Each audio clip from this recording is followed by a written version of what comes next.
Hello students.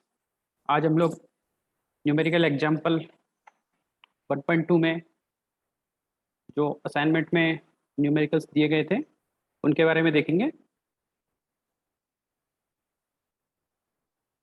इसमें हमें पहला क्वेश्चन है, the distance between two point charges 4q and -q is r। A third charge capital Q is placed at their midpoint. The resultant force acting on -q is 0. Then find capital Q.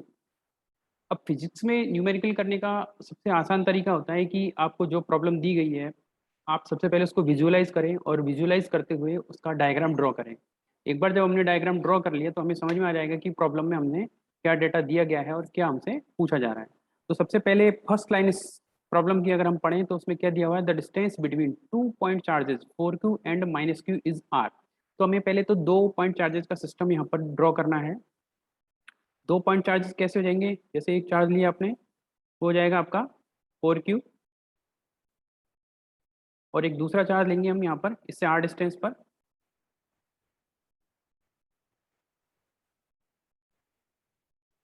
ये दूसरा charge हो जाएगा आपका और ये कितना है -q और इनके बीच में जो डिस्टेंस है वो कितनी है r, ये हमें इसमें दिया हुआ है। तो सबसे पहले हम इसी डायग्राम को यहाँ पर ड्रॉ करें। तो पहली लाइन के अकॉर्डिंग क्या दिया हुआ था, two point charges 4q and -q are at a distance small r, तो ये हो गया। A third charge capital Q is placed at their mid point. ठीक है, अब इन दोनों चार्जेस के बीच का मिड पॉइंट क्या हो जाएगा, तो मिड पॉइंट क्या होगा 4q से r/2 डिस्टेंस या -q से r/2 डिस्टेंस, क्योंकि दोनों के बीच में डिस्टेंस कितनी है r, तो इसका मिड पॉइंट कहाँ पर होगा, दोनों चार्जेस से r/2 डिस्टेंस पर होगा। तो मान लेते हैं कि ये जो मिड पॉइंट है वो कहीं यहाँ पर है और इस मिड पॉइंट पर जो चार्ज रखा हुआ है वो चार्ज कितना है कैपिटल Q, और इस कैपिटल Q की जो डिस्टेंस होगी वो दोनों चार्जेस से कितनी हो जाएगी। अब आप अंदाजा लगा सकते हैं कि चार्ज की डिस्टेंस कितनी हो जाएगी, क्योंकि ये मिड पे रखा हुआ है तो -q चार्ज से इसकी डिस्टेंस कितनी रहेगी r/2। सिमिलर वे में जो 4q चार्ज है उससे भी डिस्टेंस कितनी रहेगी इसकी r/2। जो कैपिटल Q चार्ज हमने इनके मिड में रखा है उस कैपिटल Q चार्ज से -4q +4q और -q चार्ज की जो डिस्टेंस है वो r/2 और r/2 हो जाती है। फिर हमें क्या डेटा दिया हुआ है, the resultant force acting on -q is 0, यानी कि इस -q चार्ज पर जो नेट फोर्स है वो क्या है 0 है। तो अगर हम देखें यहाँ पर दो चार्ज हो गए इस -q चार्ज पर फोर्स लगाने वाले, एक तो 4q और एक कैपिटल Q। इन ये दोनों चार्ज इस -q चार्ज पर क्या लगाते हैं, फोर्स लगाते हैं और रिजल्टेंट फोर्स क्या हो जाता है 0 हो जाता है। इसका मतलब है कि ये दोनों 4q और कैपिटल Q का जो फोर्स है तो वो एक दूसरे को कैंसिल कर देते हैं। कैंसिल करने का मतलब है कि दोनों का मैग्नीट्यूड सेम होगा और उनकी डायरेक्शन क्या होगी, अपोजिट होगी। पहला तो ये जरूरी है, जब भी जैसे मान लीजिए अगर हम लिखें कि इस F पर जो फोर्स है, F-Q पर जो फोर्स होगा वो दो तरह का होगा।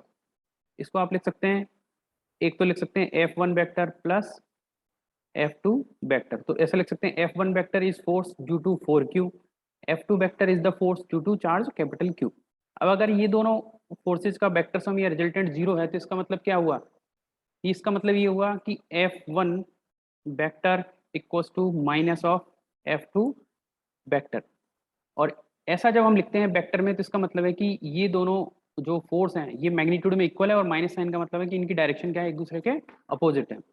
तो अगर हम इन दोनों के 4q और कैपिटल Q चार्जेस की वजह से -q पर फोर्स कैलकुलेट करें, उसका मैग्नीट्यूड कैलकुलेट करें तो क्या होगा देखें। तो पहला फोर्स हो जाएगा आपका 1/4πε0, ये हो जाएगा। मैग्नीट्यूड निकाल रहे हैं तो हमें केवल चार्जेस का मैग्नीट्यूड लेना है, साइन नहीं लेना है, क्योंकि साइन हमें पता है कि वो कैसा होना चाहिए, अपोजिट होना चाहिए। तो 4q into small q upon इस 4q से स्मॉल q की डिस्टेंस कितनी है, वो डिस्टेंस कितनी है r, तो यहाँ पर ही हो जाएगा r स्क्वायर। अब ये फोर्स का मैग्नीट्यूड किसके बराबर होना चाहिए? ये फोर्स का मैग्नीट्यूड होगा कैपिटल क्यू से माइनस क्यू पर लगने वाले फोर्स के मैग्नीट्यूड के बराबर, और वो कितना हो जाएगा 1/4 pi epsilon zero capital Q small Q upon, अब स्मॉल क्यू की कैपिटल क्यू से स्मॉल कैपिटल क्यू की स्मॉल क्यू से डिस्टेंस कितनी है r/2, तो यहाँ पर ये हो जाएगा r/2 का स्क्वायर। ठीक है, तो ये चीजें हमें यहाँ पे ध्यान रखनी है। अब इसको अगर हम सॉल्व करें तो ये 1/4 पाई एप्सिलॉन जीरो से ये कैंसिल हो जाएगा आपका, ये एक स्मॉल क्यू से एक स्मॉल क्यू कैंसिल हो जाएगा, और ये नीचे फर्दर इसको सॉल्व करें ये हो जाएगा देखो 4q upon r² equals to, ये हो जाएगा नीचे r/2 का स्क्वायर है तो ये भी हो जाएगा 4 कैपिटल क्यू अपॉन r², और ये r² से r² फिर से क्या हो जाएगा कैंसिल हो जाएगा, और ये 4 से भी 4 कैंसिल हो जाएगा।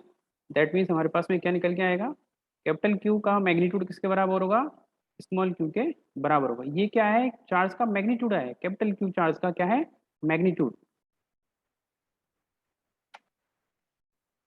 लेकिन हमें चार्ज का पता करना है, जैसा कि हमने बताया कि ये फोर्स क्या होंगे, एक दूसरे के अपोजिट होंगे। तो अगर हम देखें 4q चार्ज जो है वो पॉजिटिव है, -q चार्ज नेगेटिव है, तो 4q चार्ज -q पर कैसा फोर्स लगाएगा, अट्रैक्टिव फोर्स लगाएगा। ठीक है, तो 4q की वजह से जो फोर्स होगा -q पर वो कहाँ पर होगा, टुवार्ड्स लेफ्ट। तो एक फोर्स तो इस पर कौन सी डायरेक्शन में आएगा, टुवार्ड्स लेफ्ट। जैसा कि हम इस F1 को अगर लिखें तो हो जाएगा टुवार्ड्स लेफ्ट। तो प्लस क्यू या बोले कैपिटल क्यू की वजह से -q पर जो फोर्स होना चाहिए वो कौन सी डायरेक्शन में होना चाहिए ताकि इसको वो कैंसिल करे, तो हमने यहाँ पर लिखा है कि इसके अपोजिट डायरेक्शन होना चाहिए। तो अपोजिट डायरेक्शन के लिए F2 को कौन सी डायरेक्शन में होना पड़ेगा, इसके अपोजिट डायरेक्शन में, और ये हो जाएगा F2 वेक्टर। अब इस फोर्स के अपोजिट होने के लिए क्या जरूरी है भाई बताओ, अगर कैपिटल क्यू पॉजिटिव पोलैरिटी का हुआ या पॉजिटिव नेचर का हुआ तो ये भी क्या करेगा, -q को अपनी तरफ अट्रैक्ट करेगा, तो F2 वेक्टर भी कहाँ होगा, लेफ्ट साइड में होगा। लेकिन अगर ऐसा होता है तो -q पर नेट रिजल्टेंट फोर्स जीरो नहीं होगा, तो in that case small Q को कैसा, ये जो कैपिटल क्यू फोर्स है इसको कैसा होना पड़ेगा, नेगेटिव पोलैरिटी का या नेगेटिव नेचर का होना पड़ेगा, ताकि ये लाइक चार्ज हो जाएंगे दोनों, और ये फिर ये कैपिटल क्यू इस -q को क्या करेगा, रिपेल करेगा, रिपेल करने से इस पर जो फोर्स लगेगा वो टुवर्ड्स राइट डायरेक्शन में लगेगा। तो यहाँ पर हम लिख सकते हैं फॉर रिजल्टेंट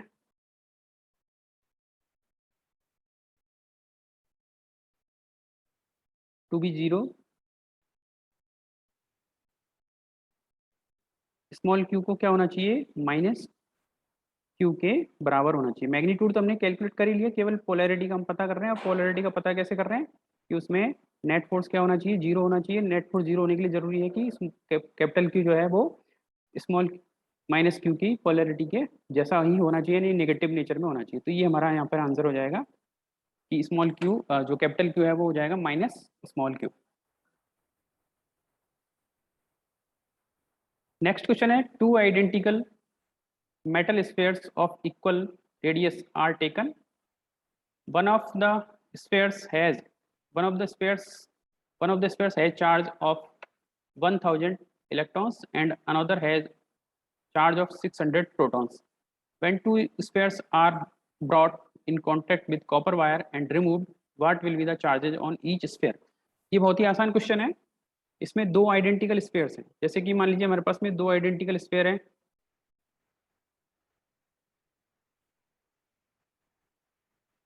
दो आइडेंटिकल स्फीयर हो जाएंगे आपके कौन कौन से, एक तो हो जाएगा स्फीयर ए और एक हो जाएगा sphere B.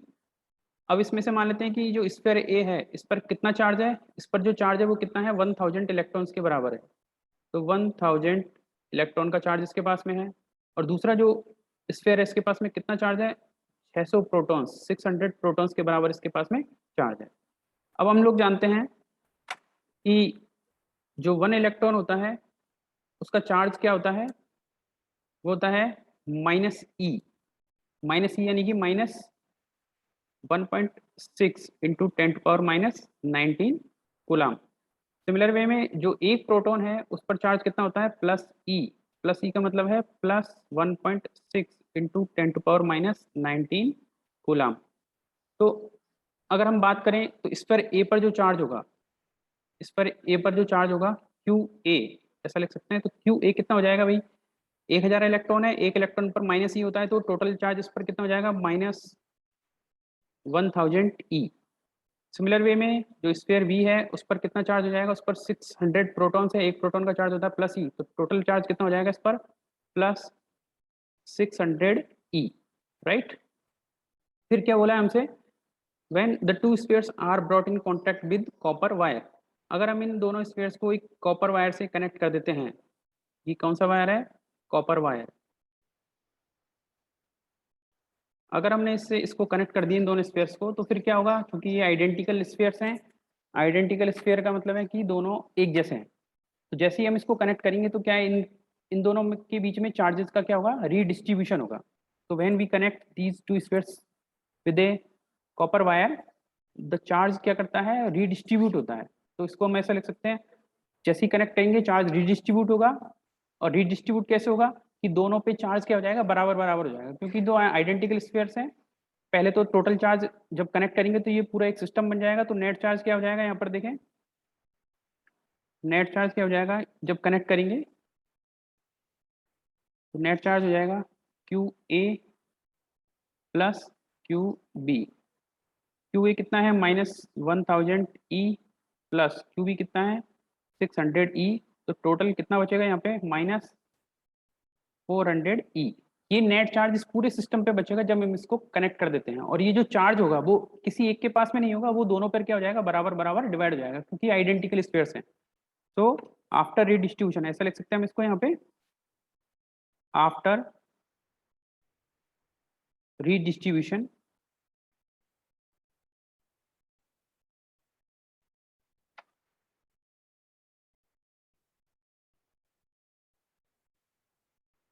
Q A dash, after redistribution Q A dash, redistribution होने के बाद मैंने बताया कि यहाँ पर टोटल चार्ज कितना रहेगा, -400 ई, और ये -400 ई चार्ज है वो इन दोनों पे क्या हो जाएगा, बराबर डिवाइड हो जाएगा। और जैसे ही हम इसको इस कॉपर वायर को यहाँ से रिमूव करते हैं, तो इन पर जो चार्ज है वो इन्हीं पर बना रहेगा, वो कहीं और नहीं जाएगा, क्योंकि जो रीडिस्ट्रीब्यूशन होना था वो हो चुका है। तो after removing the copper wire, what will be the charges on each sphere, तो आफ्टर रिमूविंग और after redistribution the charges on each sphere will be Q A dash, कितना हो जाएगा, बराबर बराबर डिवाइड होना है, तो -200 का हाफ ऑफ करेंगे दोनों पे, तो ये हो जाएगा -200 ई।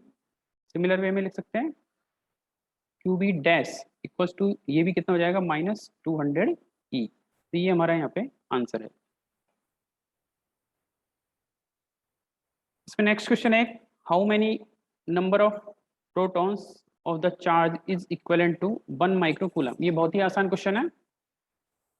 इसका मतलब क्या है कि कितने प्रोटॉन होंगे, कितने नंबर ऑफ प्रोटॉन होंगे, कितने नंबर ऑफ प्रोटॉन का चार्ज जो है वो इक्विवेलेंट होगा 1 माइक्रोकूलम के।